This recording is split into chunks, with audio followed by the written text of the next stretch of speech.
No, syempre pumanaw na siya. Hindi na niya madedepend sa sarili niya eh. Hindi na yung sulat kamay eh. Madali na lang 'di ba nowadays kung AI nga, ang dali-dali na lang lumabas. Ano pa kaya yung pagta-type, pwedeng sabihin, "Oh, eto na. Ito yung binigay sa akin ni Papa. Siya lang nakasulat." Sino magsasabi na hindi totoo 'yan?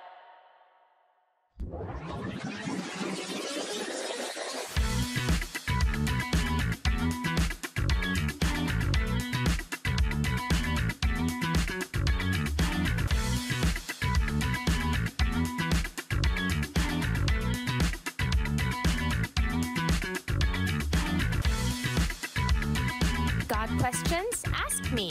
PBA Paano Ba Attorney with Congresswoman Attorney Migs Nograles and Jerome Sanoy. I'm Tinkan Winay. Hey, welcome to another episode of Paano Ba Attorney. My name is Jerome Ray Sanoy. And I'm Congresswoman Attorney Migs Nograles. Welcome back. Wow, welcome back. How long na ba tayo? This is, what do you mean? Diba, 2 weeks na ba tayo wala? Or one week lang tayo wala. See, hindi ko na alam mga araw ano na nangyayari. But, sorry you weren't here last week. Siguro alam niyo naman lahat ng mga pangyayari last week and everything. At least, diba, we always make sure na we'll come back and always come back with a bang. Yes, come back with a revamp. Yes, and this is our episode 3 for season 3. Hello to everyone. Okay. Yes, and of course, guys, mapapanood niyo po kami sa TikTok and Facebook. We have a special episode every Saturday and Friday, but 2 to 3 p.m. But today, we'll have a special episode from 3 to 4 p.m. We also have our every other Saturdays at TV5, 101.9 News FM, PTV Davao, 3 p.m. to 3:30 p.m. And of course, we upload also sa YouTube. So you can watch it at any time since season 1 po yan. And Spotify, every other Saturday we upload also. You can listen to it. Pwede nyo i-download siya offline. So you can, online, habang online kayo para you can listen to it offline. Ito po ang Spotify natin. Yes, and of course, I know you guys are very excited sa ating mga segment. Ito po yung ating mga social media that you can follow. Sa lahat po, may Attorney Migs Nograles po tayo sa TikTok, Attorney Migs Nograles for Facebook, for Instagram, and of course, for other social media pages. Ayan po. And of course, bago tayo magsimula sa ating topic, Attorney, magkakaroon tayo ng shoutout sa ating mga beloved viewers out there. Isisingit ko lang din, na-release 2 days ago yung Young Guns on the Move featuring Davao City. So makikita nyo kung bakit dun tayo busy last week kasi medyo pinakita natin yung gems ng Davao, yung talagang, di ba, from the Philippine Eagle Conservatory, dun sa Malagos, kasi di ba, Chocolate City tayo, and syempre kumain tayo sa Ross Market ng durian, kasi durian season pa rin. And of course, pinakita yung BPSF, ang bagong Pilipinas Servicio Fair, na naganhin at finally, dahil sa Davao, daghan mga nagpungatana, diba, kung kailan sila mag-Davao. Kaya human naman ang sa Davao del Norte, Davao del Sur, Davao de Oro, kailan daw ang Davao City. So, nagkaroon na tayo ng bagong Pilipinas Servicio Fair. And 250,000 beneficiaries ang nakakuha ng tulong gikan sa ato ang national government. So, you can watch that. And I think, makita ba yun sa social media pages? Natin. Yes. So, yun po. And again, here are our social media pages. And this is the time, ayan, shout-out po tayo. Yes. Would like to say hi sa ating mga viewers sa ating first media platform, ang ating Facebook. Would like to say hi to Daryl Mamon. Hello po, good afternoon. Nakakatawa yung, nakalakost ba ako? Hindi. So, bakit, ang daming mga mema na naman, bumabalik na naman ang mga shows natin. Guys, you're only making this feed siguro more engagement. So thank you for that, 'di ba? For your time. Sige. We have Ezekiel Abigan. Hello. Hello po. Hello. Ay, ang ganda, no?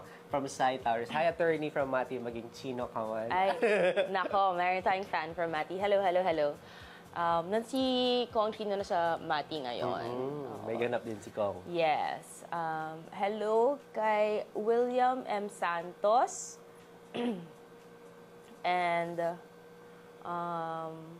Isa Ox Ranza. Ayan. Hello kay Daryl. Kay Shan. Kay Ezekiel, hello. Si Meow Si, nako, ang sarap mong hanapin kung saan yung location mo. Oo nga, dahil no? sobrang hindi maganda yan. Pero push lang, continue for that. Kasi kung saan ka masaya. Pero bawas-bawasan din. Ayan, meron tayong mga, ayan. You know, okay lang. Kasi kailangan ng hanap buhay ng mga Yeah. tao. No? And kung yun yung hanap buhay nyo, I really hope hindi kayo matamaan ng karma. Yeah. Diba? So, yun po. Pagdadasal ko na lang po kayong lahat. Yes. But hello pa rin sa ating mga sugid na viewers dyan, no? Yes. Ayan, naparito ako hindi dahil sa live, kundi para sa'yo. Ay, wow. Naku, si Paul Thank naman you. talaga. Grabe tong si Paul. Okay. Hello kay Kez. Pwede makapangayo si mong Philippine yan ata. Hello kay Iya. Good to see na nasa Cavite ka. Right now kasi kanina may BPSF I think sa Cavite naman. And then nagfi-film sila ngayon ng Young Guns on the Move sa Cavite. So kung pinapanood niyo yun or gusto niyo panoorin yung next na episode ng Young Guns on the Move sa Cavite naman po sila. So they're shooting it right now. Pinapakita yung mga areas sa Cavite. Di ba Cavite is very historical? Yeah. Super. Kasi 'di ba doon yung nangyari sa Independence Day and yun. So nakaka-excite. Wala lang ako doon ngayon because meron tayong opening ng liga kanina ng Second District. So basketball siya and volleyball, both men and women. And then mamaya meron tayo yung dance contest naman Yes. ng PBA dance contest. So Yes. 'di ba marami tayong mga sports because it's my birthday month. So lahat ng mga pwede natin mabalik, mga activities natin, mas nakakataba ng puso ko sa birthday month ko na napapasaya yung ibang tao. And yun, may mga nag-request, kailan daw magpapasayaw? Tapos yung basketball and volleyball, dapat may men and women. So, di ba guys, nakikinig naman ako sa inyo, basta hindi kayo mga trolls at hindi kayo naninira, hindi kayo negative. Di ba? Kung talagang totoong problema at hindi kayo mga bayad na para manira, well, di ba? Yeah. Dito na lang tayo. Yes, ayan. Oo. So, keep your questions going dyan po sa ating live dahil ito na po ang ating topic for today. Sorry, natawa lang ako. Alam mo, Jam Joe, pumunta ka dito, ipa-drug test mo ako because like I said, if you watch the whole thing, hindi lang yung mga cut and splices to make me look bad, I will support the bill. Ang sa akin lang, sana yung author ay magpakita at depensahan yung bill because yan yung proseso. So, tawagan mo na lang ang author para diba, depensahan niya sa committee. I will support, I will vote for it. Ako pa mauuna, kasama niya dapat mag-mandatory drug test. Simple as that. And hindi naman talaga mali ang sinabi ko na meron naman talagang mga cases na naging unconstitutional yun. Hindi ko sinabi yan yung magiging unconstitutional because I'm not the Supreme Court. Diba? Yun ang sinasabi ko. So, makinig kayo ng mabuti, hindi yung mga misinformation, disinformation na kinakat-cut lang to make you look, to make me look, Bad side. diba? Alam, dami mga nega. It's Saturday, guys. Nabuhay It's sila the ngayon, no? weekend. Diba, nabuhay na naman sila. Parang 4 na weeks silang nawala. Tapos Oo. ngayon parang, Pero nakaka-miss kayo. Yeah, I have to super. say. Nakaka-miss kayo. And thank you because tumataas ulit ang engagement natin. Yeah. Diba? Sana Super. all engage. sana all na-engage. Oh, Ay, diba? ala. Ayan, eto na tayo. Yun. Diba? Okay. Yun lang. Like for me, guys, love me or hate me, patuloy ang pagbigay natin ng programa sa mga tao. And what we can do, like yung mga activities natin for Yeah. today, patuloy yung pagbigay natin ng ayuda, patuloy yung mga programa natin. Diba, life goes on. Yeah. Tapos diba, nakita ko kasi diba trending ngayon sa BMAs award, and diba parang si Katy Perry nagsalita doon, and then sinabi, Lady Gaga. Oh yeah, Lady Gaga. Si Lady Gaga, diba sinabi niya na, pinakita niya, meron page nung college siya. Grabe, di ba, gumawa pa yung mga bashers niya, isang page, ng private group, na yung totoo niyang pangalan, will never be famous. Parang kunyari, Jerome Ray Sanoy, you will never be famous. May group pa na ganon. Di ba? And then, parang sinabi din, yung, si Lady Gaga, si Katy Perry naman ata, yung nagsabi na parang, she blocked all the noise. Na, yung reason why she got the achievements na nandun kasi nagpursige siya despite the negativity and the toxicity Na natatanggap niya. na natatanggap niya sa social media. Parang blinak niya yung noise na yon because ang dami po magsasabi. And we live in a world na free naman talaga tayo sabihin kahit ano, di ba? Parang kung gusto niyo sabihin yan, sige. If that's, kung makakatulog kayo sa gabi at sa sinasabi niyo, then sige. But at the end of the day, di ba, nasa sarili mo, kung ano ang reception mo, tatanggapin mo, kung ano yung gagawin mo. At ang ginagawa natin, patuloy ang mga ginagawa natin sa mga tao. So, kung naiinis kayo sa mga ginagawa ko, ita-times 10 ko yung trabaho ko. Yun lang yun. Ganun kasimple. Kung naiinis kayo, hindi ka na makatulog, okay lang. Yeah. At least ako nakakatulog Nang mahimbing. Diba? So yun nga sabi nila na we cannot control the people that, within our surroundings, but we can really control how we give our time to them. Yes. So, diba? At saka yung sarili mo. Yeah. Di ba pinag-usapan natin to na parang yung sa mental health mo na yun nga, umabot ka rin sa point na iniisip mo yung whole, like ito. may drone dito. Diba? Naligo ka ba? Oo na. Ligong-ligo ako. Baka lang. Joke lang. Hindi. Diba? Mga ganyan. Mga things that we cannot control.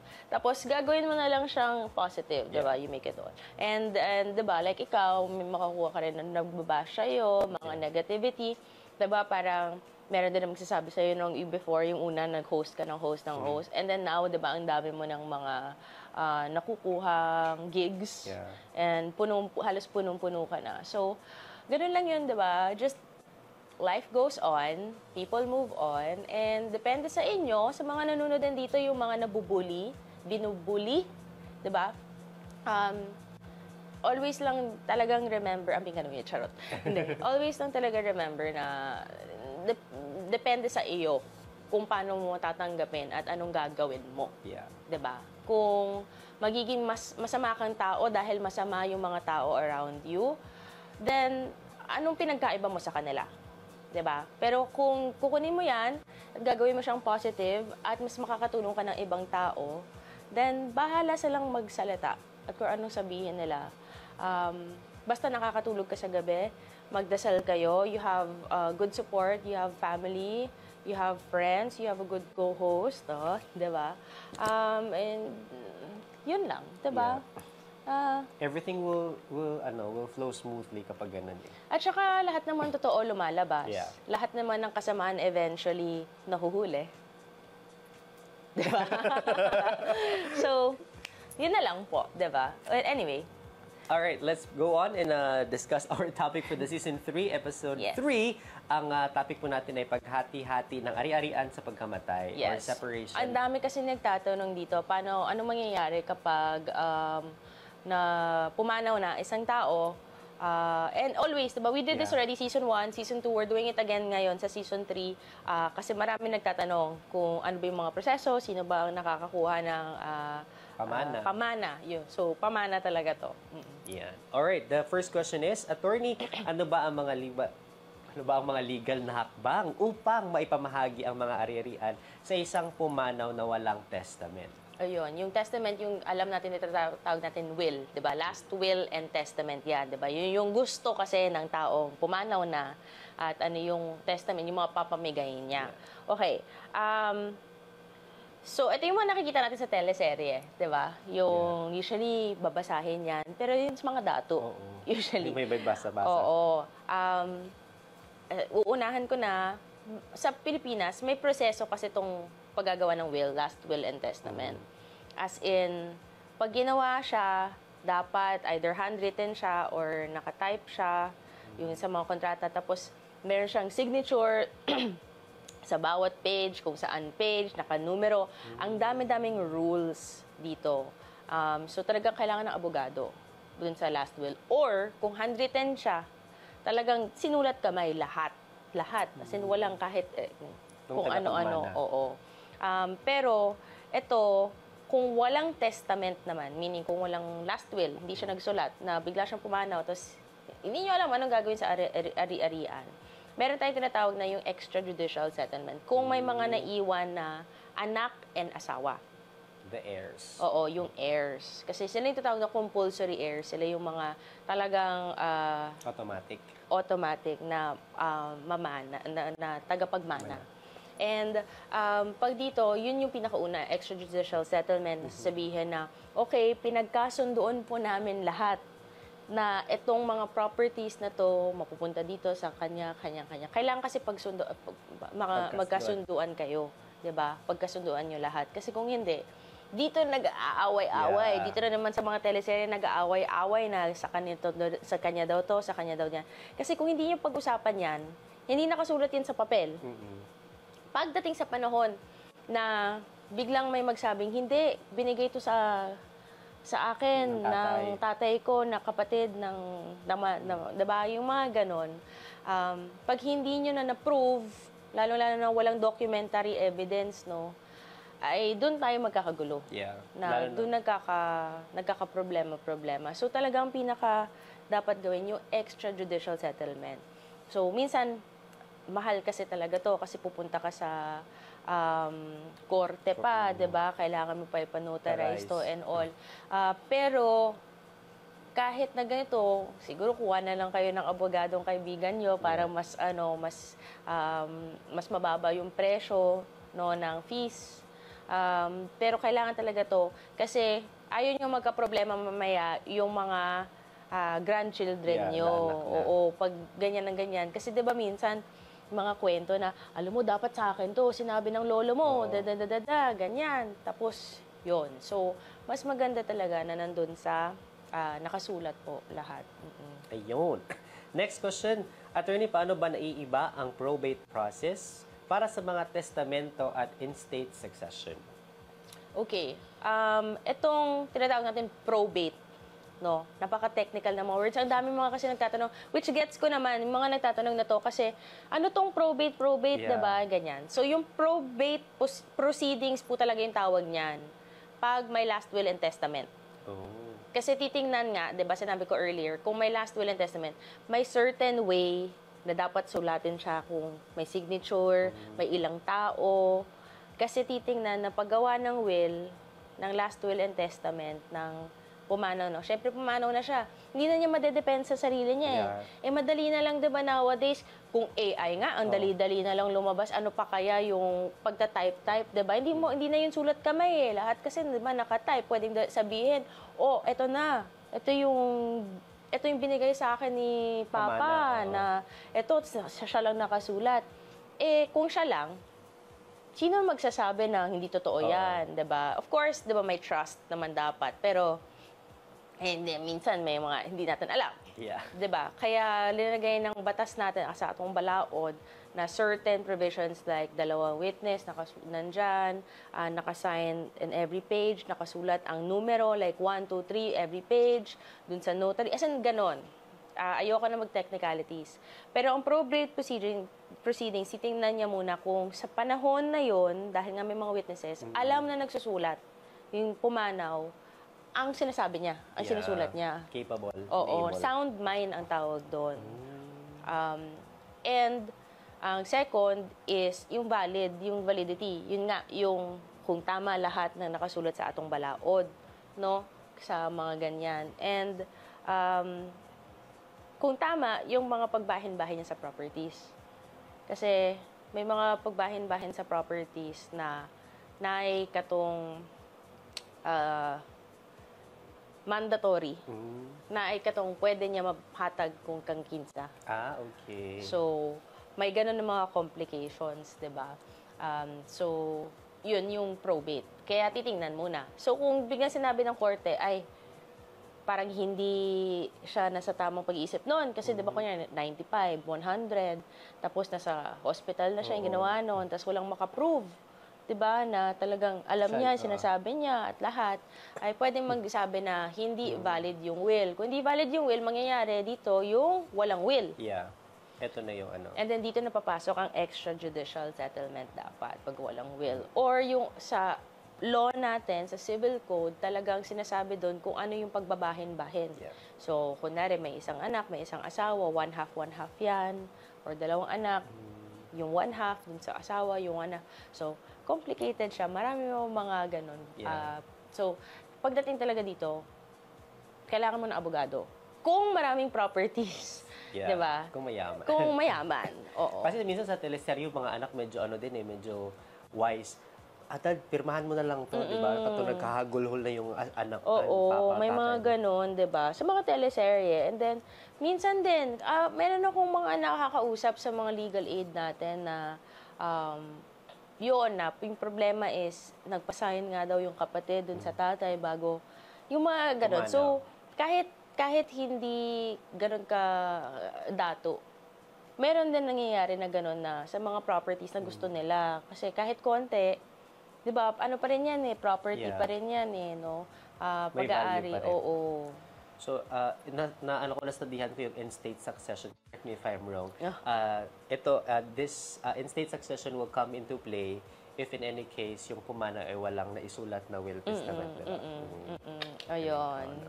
Okay, third question. Ano ba ang mga karapatan ng mga tagapagmana sa ilalim ng batas ng Ano? pagmamana? Ano ang Karapatan ng mga tagapagmana sa ilalim ng batas sa pagmana. So, for example, namana ko na yon. So, ano yung karapatan ko? Can I sell it? Can I give it to my child? Okay. So, 'di ba, pag sa'yo na 'yan, actually the moment ang sama pakinggan. The moment na pumanaw na, sa'yo na 'yon.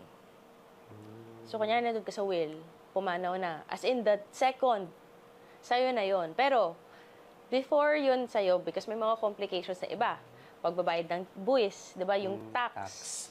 Kasi may tax yan. Tapos, meron pang transfer ng mga titulo sa'yo. Syempre, kailangan mo pa rin gawin yan para maging mas valid talaga na sa'yo na. Kasi, hindi mo Legalities. pwedeng benta or, di ba, ibenta isang property. Kung gusto mo ibenta, unless nandun na sa pangalan mo, di ba? Usually din, pag pumanaw na, naka-freeze muna lahat. Kasi nga, kailangan mo bayaran yung estate tax, di ba? Titingnan din yan kung may mga utang ba yung pumanaw. Kasi kung may mga utang, babayaran muna. Siyempre, yung mga may utang before nagkakaroon ganun. Pero, actually, from that time, pwede mo nang benta yun. Pwede mo nang gamitin. Pwedeng, mga ganong klaseng... For as long as nakapangalan sa'yo. Hindi pa nakapangalan nga sa'yo because, di ba, may legality pa yun. Pero for example, Pero nandun nasa sa akin. will. Oo. Yes. Oo. Yung extrajudicial settlement naman, syempre hindi pa nakapangalan yun sa'yo. Kasi pag-uusapan nyo pa Yeah. ng mga heirs kung kanino mapupunta. Pero lahat kayo, automatically, meron ng makukuhang mana dapat. 'Di ba? So, yun yung... Goods. Yun yung Ayan, ano. so that's your karapatan, that's your right as tagapagmana. Next, ano ba mga epekto na pagkakaroon ng isang will sa proseso ng pagkatiyatian ng ari-arian? Siguro doon na kasi nakabahin-bahin, Yeah. no?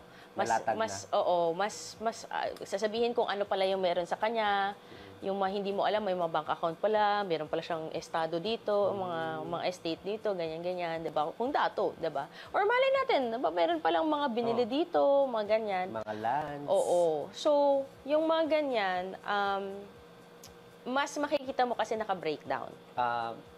Pero, Epekto nun is may assurance ka kapag may will. na kasi nandun na, pag, di ba, may probate proceedings, Yeah. no?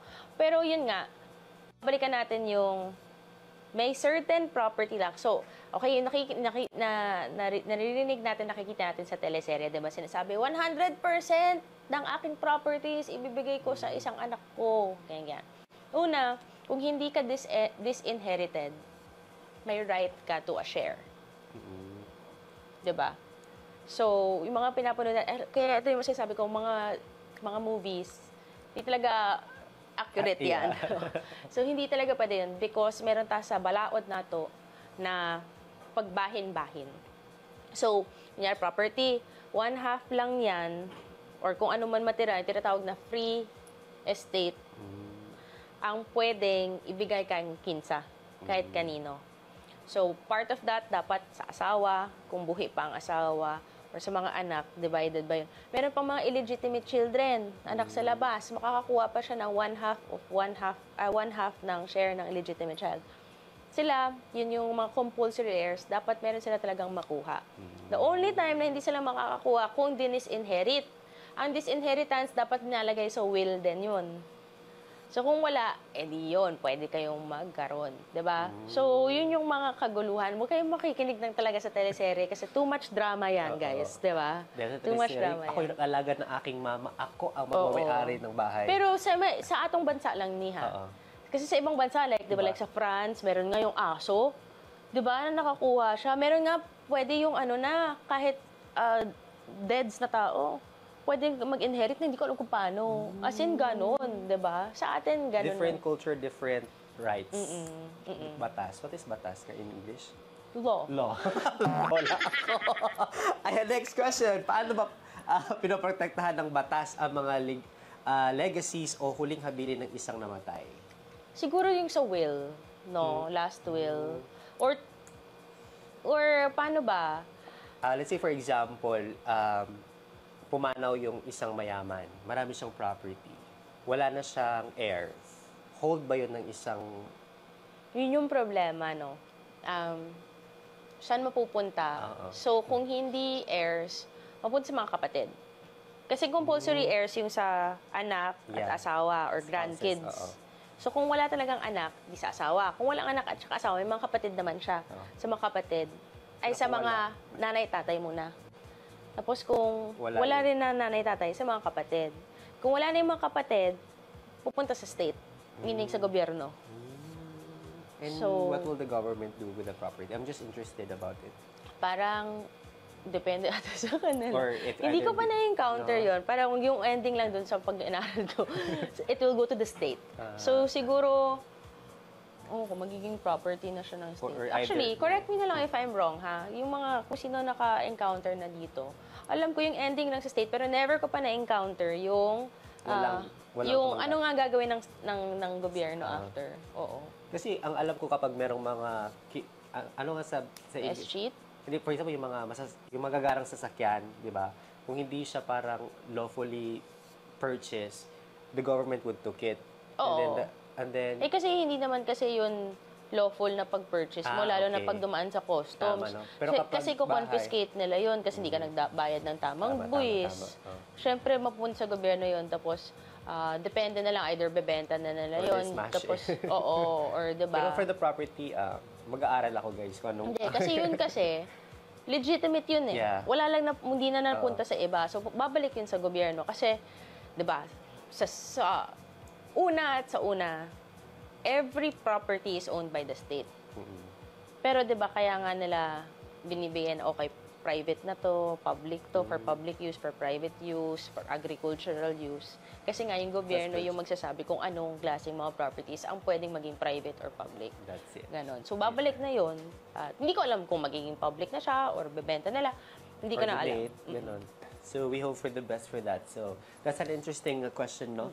So, we're able to answer our 5 questions regarding our topic for today. And of course, kung may mga katanungan kayo, guys, comment lang kayo, sasagutin ko regarding this topic or kung ibang topic na kaya kong sagutin, mamaya later half of the live ay sasagutin ko po. Yes, and of course, ito guys, we'll be showing you the testimonials that Attorney Mix had sa kanyang mga previous ganaps dito po sa PBA, Paano Ba Attorney? Let's all watch this.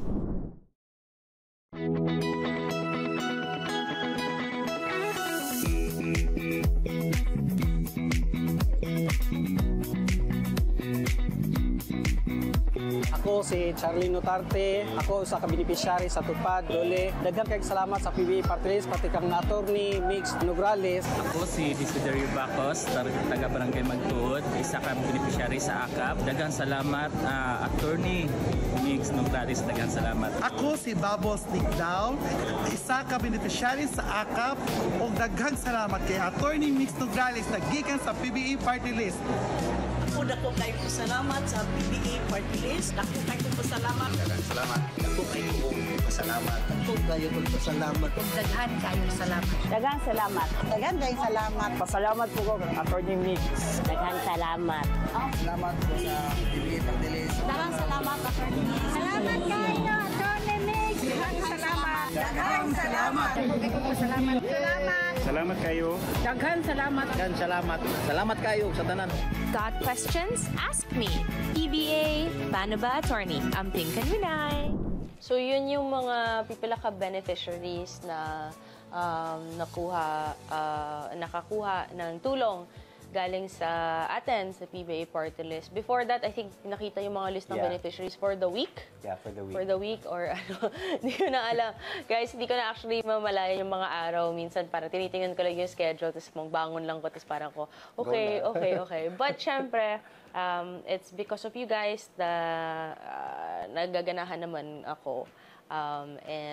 Thank you, no? And syempre, hindi lang tayo sa mga beneficiaries na gusto nilang magpasalamat, nakikinig rin tayo sa mga minsan pag pumunta tayo sa field, sa mga concern nila. So ito po yung PBA Concern of the Day. Hello, attorney. Paano kung may mga naiwan na ari-arian ng aking mga magulang pero hindi ako nasali sa listahan ng mga naiwan na ari-arian? Paano ito maihati sa mga tagapagmanang kapatid ko? Paano ba, attorney? Ayun, 'di ba? Yun yung minsan talaga nangyayari na nakalimutan. Yeah, nakalimutan yung anak. Hindi, either siguro malayo na, hindi na kayo nag-uusap, tapos kung may last will and testament, again, hindi pwedeng basta-basta hindi ka makakuha. Because sa atong balaod, no, our law states na pag compulsory heir ka, sinabi niya magulang niya, so anak siya. So talagang dapat makakuha siya ng share. Unless valid yung pagka-disinherit, kung may last will and testament, then dapat makakuha ka. Hindi ka makakakuha. Kung valid ang disinheritance, makakakuha ka talaga.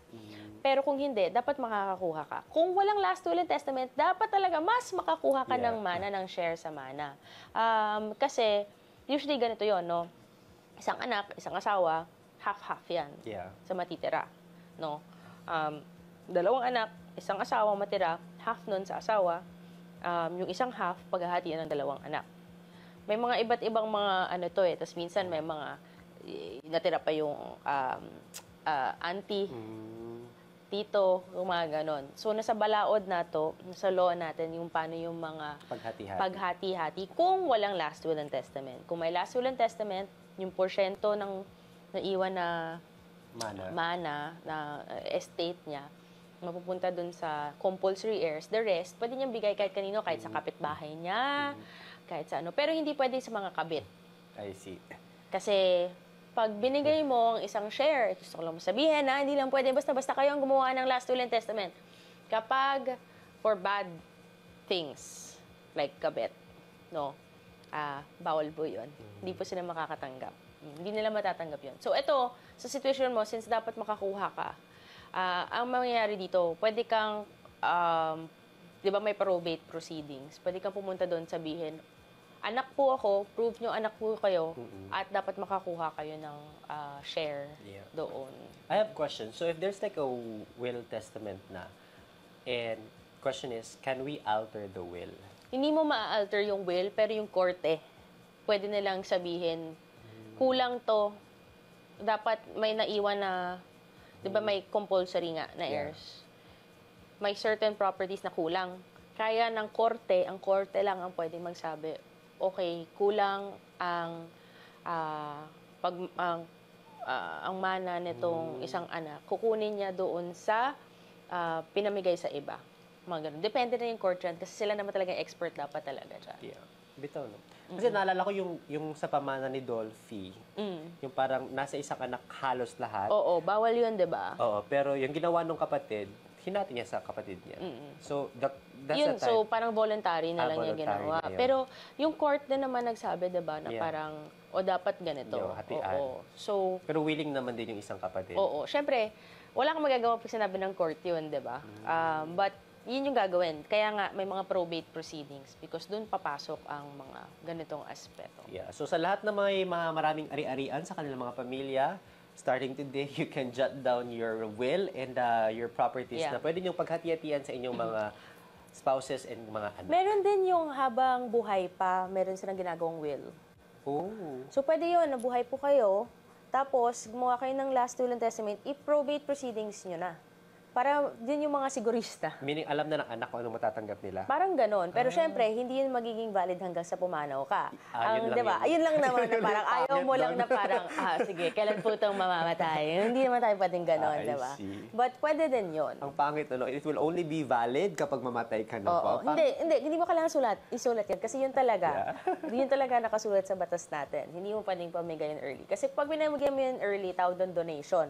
babayad po kayo ng donation tax. I see. Diba? Oo. Pero kapag dinonate mo siya, but not like... Sa'yo na yun. Hindi Pero mo may donation sinabi. tax, 6%. Kung hindi mo sinabing dinonate mo. Eh, di nakapangalan pa rin yun sa Mother. mother, sa I dad. see, I see. Eh, hindi mo pwedeng i-transfer yung titulo, di ba? Guys, hindi nga pwede magbenta or mag-transfer. Dito tayo nagkakagulo kasi binibenta nyo yung mga hindi naman nakapangalan sa inyo. No? So, kung ganun, edi magkakaloko-loko na lang tayo dito. Oo. Magkakagulo-gulo Pero na marami naman. naman magtatanong din sa atin. So, okay lang. Yes, so guys, keep your question coming. We'll be right back sa ating short break.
Dati, todo yung love bomb. Ngayon, may love scam na! Charo, red flag yan, te. Paano mo nga ba malalaman kung love scammer yung kachat mo? Yan yung may mga fake profiles, tapos nakikipaglandian sa'yo, tapos biglang hihingi ng pera sa'yo. May iba-iba pang klase, ha? Yung si sad boy or girl, may malaking drama kuno sa buhay, tapos may emergency, tapos biglang kailangan ng pera. Yung kesyo investor siya sa isang malaking business at sobrang bonggang kita ng pera mo and sobrang low risk daw. Or meron din yung investor or businessman siya na sobrang yaman pero biglang may emergency or na-threaten yung buhay niya tapos biglang kailangan na niya ng pera. Meron din yung blackmailer. Hihingi ng pictures sa'yo ng mga naughty photos. Tapos biglang iba-blackmail ka lang pala, te. Loka, diba? Marami pa to. Pero may batas nga ba silang nilabag? Tatlot. Una, estafa pag kinuha yung pera mo. So, depending on the amount, it could range from a minimum of imprisonment 2 months and 1 day to 20 years. At dahil online pa to, syempre, mas mabigat ang penalty niyan. Pangalawa, kung nakakuha sila ng access sa credit card mo pero hindi mo sila binigyan credit card fraud, pwede silang makulong from 6 years to 10 years. May multa pa ng 10,000 pesos or doble ng perang kinuha nila! Pangatlo, identity theft. Syempre, dahil kinuha nila, ninakaw nila ang pangalan ng pictures or ibang information ng ibang tao. Then, pwede silang makulong from 6 years to 12 years. May multa pa ng 200,000 pesos or yung perang kinuha nila from you. Grabe, diba? Mahirap na nga kumuha ng jowa, may scammers pa ngayon na paano na ang pag-ibig. Kaya, huwag magpapaloko, be very vigilant. Got questions? Ask me. PBA, Paano Ba Attorney? I'm Pink and Winay. We're back. Yun, so meron tayo nung bagong Pilipinas Serbisya Fair. Meron tayo nung job fair. Job fair. Yung job fair, I think umabot tayo ng mga 500 people ata ang mga nag-apply ng mga trabaho. And then half of that, mga 250 ata. Hired on the spot. Hindi, mga 60 ata yung hired on the spot. And then 200 plus yung parang next for the next interview. Kasi may mga ibang kumpanya tayo, di ba, na parang 2 interviews yun. So, hindi naman yun 1 interview lang. So, yun yung tulong natin. Kanina naman, yung ating liga sa 2nd District, may mga 500 players tayo. And then mamaya, meron tayong dance contest, di ba? Yeah, so abangan niyo si Attorney, sasayaw siya mamaya. Lalabas yung pagka-beanie ko, char. Beanie Attorney Migs. So, yun nakakatuwa kasi, di ba, syempre, ang dami-dami natin mga activities. It also helps, lalo na sa mga kabataan, di ba, na meron silang siguro ma-look forward yearly at palaki ng palaki lagi yung mga liga natin. And ito, this year, bago tong dance contest natin kasi yun nga, maraming mga magaling sumayaw eh. Yeah, diba? super. Mga iba nga, di ba, nagko-compete pa eh. Kasi sa Davao del Sur, mahilig sila magpa-contest doon. Si mga Governor Cagas, mahilig sila magpa-contest doon. Tapos talagang from all over ng Davao region, pumupunta yung mga tao para sa mga contest. So sabi ko, parang ang ganda naman ng yung ganon. No? We also have from Davao City who are competing in Australia, Yes, Singapore for oo. hip-hop dance contest. Oo. So, dito natin nakikita na na-discover din yung mga like athletes. Like si Nesty before, sumama siya dun sa ating parang boxing before yung pwede pa. Yeah. So, doon natin na-discover si Nesty. So, ito, sana makita natin, diba, men and women, kung sino yung pwede natin ma-discover din na magaling. And tingnan natin, diba, kung matulungan din natin. So, itong mga ganito na naman, para makita natin kung ma-discover yung mga talent, matulungan din natin. And, yun lang, nakakatuwa lang, diba, yung mga ganong aspeto na You're able to give back. May mga sumasali, natutuwa naman sila, at ata. And nakakatuwa, di ba? Nakita yung maraming talent ng mga tao. Yeah, mga hidden gems. Okay, pag kunwari not complete yung first name na ginamit para sa birth certificate ng anak, will they be considered as legitimate children in the eyes of the law? So, paano yung hindi complete? Like, For example, may first saka may second second, name. oo. Although, yung mga ganyan, matatrace naman, di ba? Yung, kasi, di ba marami, like ako, Margarita Nograles ako. Ang sister-in-law ko, Margarita Nograles din. Di ba? So, parang pareho kami, nagugulan yung mga tao, pero pareho kami may first name. So, usually, di ba parang, nandun ba yung address? Sa birth certificate ba nandun yung address? Place of birth. Hindi, yung ng tatay-nanay. Wala. Wala. Hospital lang. So, hospital. So, baka dun sa records ng hospital makikita. So, there's a way, or nasa local civil registrar, no? Actually, very interesting yung question. Kasi, usually, may mga kapangalan naman talaga mga tao. Yeah. Diba? Kaya nahihit sa NBI. Oo, diba? Marami yun nga. Pero, I think malalaman mo naman din kung sino yung tatay or yung nanay ng isa, kahit na magkapareho yung name, di ba? Nasa other records like baptismal certificate then Worst comes to worst, DNA. Pero mahal na yun. pero mahal nga yun. Although, yun nga, inisip ko tuloy. Dapat hindi. Kasi yun naman talaga yung pangalan niya kahit incomplete, di ba? Hindi naman, yun nga, minsan nga sa mga documents ko, hindi naman nakasulat yung second name ko. Not unless if you don't want to change it, kailangan ipapublish pa yon. Pero kung ayaw mo na talaga magastos, sabihin ng anak mo na stick to what's in your birth certificate. Pero kapag nakaugalian mo na, nakasanayan mo na dahil yung pangalan within the long run, medyo mahihit ka dun sa mga graduation certificates. Yun nga, siguro kasi basta may birth certificate ka, nandun yung nanay and tatay mo. Siguro mas magkakaproblema lang talaga doon pagdating sa pagko-question mo sa tatay. Yung mga paternity. Kasi hahanapin mo pa. Pero all others naman, kung nandiyan naman yung tatay sa buhay mo, no, hindi ka naman iniwan, or kilala mo talaga yung tatay mo, at yun naman talaga yung first name niya, dapat wala talaga kayong problema. I think yung magkakaproblema lang, yun nga, na absent siya, hindi mo na yung nakita. Yung grandfather ko nung nagpirma ng birth certificate, sila aunties and uncle, and father ko is hindi ko kompleto. Pero may problem po ba? Yun lang. Oo. So, baka, yun yung problema kung magkakaroon ng absentee. Kung absentee, kung hindi, nandiyan naman po. I think, hindi man talaga kayo magkakaproblema, basta acknowledge kayo, di ba? So, usually ganyan, sa mga paternity, yung kino-question nyo kung sino yung tatay nyo. Hello kay Raph. Hello kay JFS. Hello. Okay, willing ba ako to sponsor a bill to abolish liquidation by certification? And i-audit ng COA ang HOR. Ano ang nakasulat doon? Aaralin ko, titingnan ko kung pwede yun. But wala, kung under the mandate of COA yun, then sige. Kung gusto niyo naman, gusto niyo i-audit ang HOR, I think, we can go to COA. COA does audit HOR and all departments. Di pa barangay mi sa among silingan, kay ni patong mi sa ilang gibuhat na koral. Kaya extend sila ng house, I think. Okay. So, sa mga silingan kasi, 'di ba? Syempre kung may lote ka o nakatira ka, hanggang dito lang kayo pwedeng gumawa ng bahay kasi yun lang yung lote nyo. So, yung mga pag-extend, kung syempre umabot ka na dun sa lote ng kapitbahay mo, which usually magkatabi yan, di ba? Dikit lang. Pwede talagang ipabarangay yun, aaralin yun, titingnan nila yun. Meron din mga sinasabing easement, ang tinatawag sa batas natin, yung magkatabi, yung mga walls, kung hantod saan. At pag nakita ng barangay na talagang beyond that na, Kasi tayong lahat, meron naman tayong limitation sa mga ginabuhat nato, Yeah. diba? Kaya tayong mga balaod, kaya tayong mga mabatas. Hindi tawag dyan ang easement or kaya hindi mo na property yon. Siyempre, mahitabo din kung malaman ng barangay, pag nagpa-survey yan, na hindi talaga yan sa'yo at nag-encroach na ka. Encroachment ang tawag doon na legal term. Pwedeng paguba na.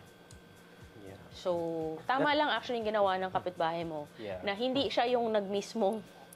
Kasi may iba dyan, di ba, sinisira nila kaagad? Oo. That's why may mga muhon tayo sa bahay. That's why we know kung until when na yung property natin. Kung mga iba, pero yung mga iba kasi magkakadikit, Yun di ba? na eh. So yung mga extensions natin, puro pataas lang, hindi pa widen.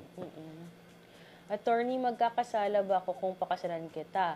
Una, kailangan ko munang sabihin oo sa'yo bago tayo magpakasal, di ba? Kasi hindi naman pwedeng basta-basta na lang gumising ka, tapos kasal na po tayo. Kailangan po 1+1 yan. Dapat may consent po sa akin. So, oo, magkakaso ka pag sinabi kong, pag hindi ko alam na pinakasalan mo pala ako on paper. Saka dadaan ka muna sa Mati bago ka sa Davao, bago mo gawin yan. Ayan. Di ba? So, Ayun, attorney, pwede bang kunin ng lupa ng apo ng may-ari? Patay na po yung may-ari, which means yung lolo. hindi mo pwedeng basta-basta kunin porket may pumanaw na. Ang sinabi ko po, pag may pumanaw na, syempre, yung mga compulsory heirs, yung mga anak, automatic, kung sa kanila mapupunta yan, meron silang share. Pero hindi naman pwedeng sabihin kayo po na hindi kayo parte ng pamilya, pwede nyo nang kunin yun. Syempre, di ba? Actually, mas mahirap nga pag ganun kasi nga, kung pumanaw na yung tag-iya, yung may-ari ng lupa or ng yuta, no, kung nasa kanya nakatitulo yung lupa na yun, hindi mo pwedeng basta-basta kunin yun. Kasi nakapangalan pa sa kanya eh. Kailangan pong pagdaanan yung proseso kung kanino niya isusula, kanino mapupunta ang lupa na bagong titulo para makuha mo. So, hindi po yun basta-basta. Magkakagulo po tayo. Hello kay Nathan G. Kay Rogs. Sorry, yung question kanina, yung i-add na daw yung anak niya sa beneficiaries na 15 years old. Sa SSS. Sa taas direct. Pwede ba daw yun? You know, more. Hindi ko sure yung sa SSS law. 15 and above ba? I'm not sure as well. Kung pwede na po ang 15 and above, wala po makakapagtigil sa'yo. Basta qualified po yung anak nyo, gawin siyang beneficiary. Then, go po. Attorney Migs, pag 5 days healing process, dili na ba na siya enough para makapakulong sa tao? Ano yung 5-day healing process? I don't have idea. After siguro... Kailangan nyo po bang mag-healing process, as in internal healing po, bago po makulong? Galing din sa break-up, ano ba? Oo. Grabe naman, kung mag-break kayo, huwag nyo naman pakulong unless binububog kayo or biktima kayo ng bawsi. So, wala po akong alam na may healing process. Oo. Magaling magtagalog si attorney tsaka yung kasama niya. Thank you naman po. Nag-aral po kasi ako. Yung mga gusto magpa-audit ng kongresista, may SALN naman po. Magkano ang budget magpa-anal? Depende po talaga yon. Depende yun sa korte, depende yun sa filing fees, depende yun sa fees ng abogado nyo, and the time spent. So, hindi ako makakapagbigay ng kung magkano talaga yan. Depende yun kung gaano kahirap. Pero ang dami nagpapa-anal ngayon. Hirap magpakasal, no? Kasi ang dami nag-aanal. Madaling magpakasal pero mahirap magpa-anal. So, better be sure to the partner that you're looking to be partners. Pero mahirap na nga maghanap ng jowa eh. Mahirap ba? Oo. Talaga ba? Ano ba? May mga padala dito, mga drone. Oo nga. May mga drone dito. Oo. Sigurado, sa'yo lang. Sigurado ka talaga naligo ka. Mabango kasi yung pabango ko, yung caramel. So, medyo matamis-tamis ako ngayon kasi di ba naghahanap ako ng partner. So baka naman sa mga viewers natin dyan, makapag-send kayo. Ayan, nahanap mo, lumalapit-lapit sa'yo. Ay, ayoko ng gano'n. Very clingy. Hindi lumalayo. Oo. Ayan. Attorney ganda o pogi. Wow naman. Pasado na po ba ang Senado ang divorce bill? Hindi pa ata. No, hindi pa ata nila na... Nasakpan na kita ko siya. Ayan. Yan kasi nangyayari sa'yo. Pinapalibutan ka na nga, ginagawa mo, pinapatay mo. Eh, paano magsistay yun kung pinapatay mo agad? Hindi siya tao. Alright, thank you so much guys sa lahat ng inyong mga questions. And of course, alam ko sabog na sabog. Alam mo, may tumatawag pa talaga sa page. Gusto ko nang sagutin pero hindi ko masasagot. May tumatawag? May tumatawag sa page. But you know, yeah, we appreciate that. But I'm still reading your questions, so keep sending your questions, guys. Okay? Oo. Thank you, guys. Kasi dahil sa inyo, syempre, we still keep going. And patuloy yung mga ginagawa natin ganito because of the questions that you send. Meron din lumalapit sa akin kahit nasa field ako, umiikot ako, tapos sinasabi nila napanood daw nila, tapos meron silang mga questions because meron din tayong mga ini-entertain na mga katanungan habang nandun tayo sa mga different events po, no? And sa mga nagsisend po ng messages, binabasa po naman namin. Marami na talaga nagsisend ng messages. Kaya ginagawa namin dito yung mga topics per week kasi parang compiled siya. Kasi usually, halos pare-pareho yung mga questions or yung mga topics. Or if not, gumagawa kami ng short videos para balikan-balikan or makita at saka magsistay po doon, no? Anong pinagkaiba ng divorce, separated, at annulment? Ang divorce, wala pa po tayong divorce dito sa Pilipinas. Although, di ba, pumasa ang bill, hindi pa po siya batas. So, sa ibang bansa ang may divorce. Ang separated naman, pwedeng separated siya na legally separated. Ibig sabihin, sa mata ng batas natin, ay separated po kayo. Pwede kayong separated, pwede naka-separate lahat ng expenses nyo, yung family nyo. Pero hindi kayo pwede magpakasal ulit. Kasi legally lang separated kayo sa batas natin, dapat kasi isang bahay kayo. Pero hindi na kayo pwedeng magpakasal ulit. Ang sa annulment naman ay may grounds kung bakit kayo na-annul, na meaning simula pa lang, parang hindi kayo kinasal. So usually psychological incapacity yan. At ang meaning po niyan, from the beginning, para kayong never kinasal, kaya pwede kayong magpakasal ulit kung may nakita kayong partner na mas katugma nyo. Match. Yun.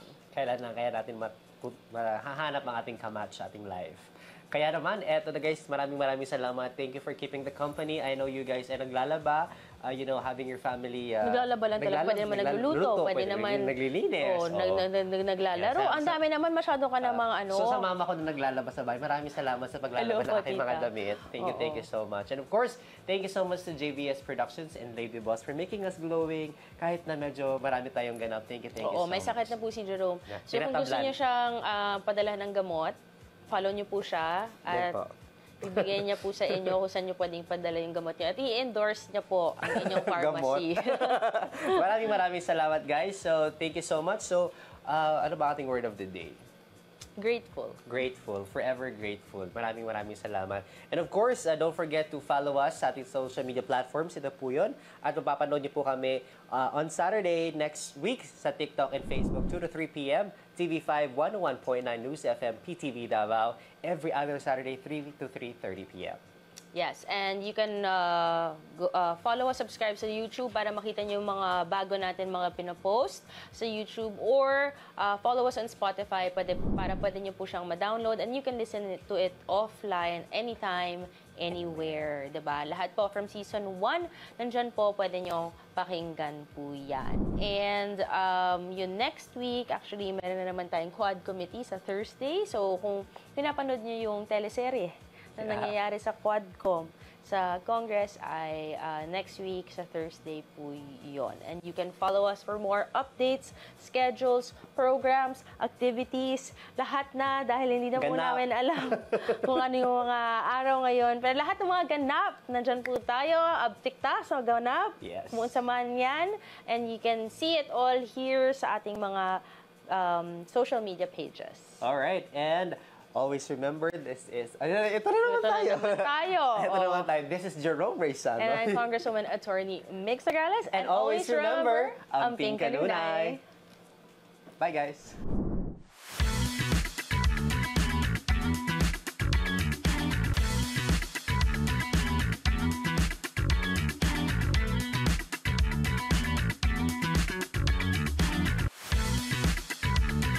Got questions? Ask me.